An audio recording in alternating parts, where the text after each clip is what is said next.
up, family? It's your boy Munya OG, and you're welcome to Celebrity Gossip Exclusive.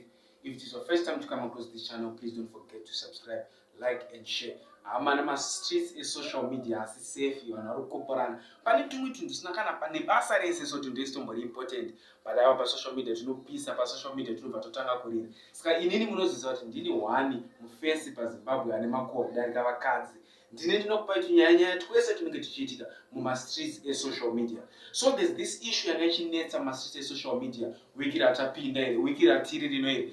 Pale nyaya kunze mkoma winky D munhu wari kudanana naye ari kumbofela sei because wari kumudyira musaga hamene kuti munozvionawo sei but nhasi yazonyanya kupisa after muporofita passion java manje aiposta papeji rake kuti unenge wati utori musikana uchitoti ndinoda kudana nemunhu ane mbiri anonyanya kuzivikanwa muzimbabwe wobva wadanana nemunhu akaita sawinky D yokuti vanhu vanenge vasingatombozive nezvako vanhu vanenge vasingatombozive kuti unoexist.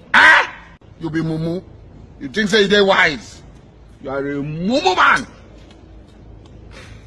Mumu man.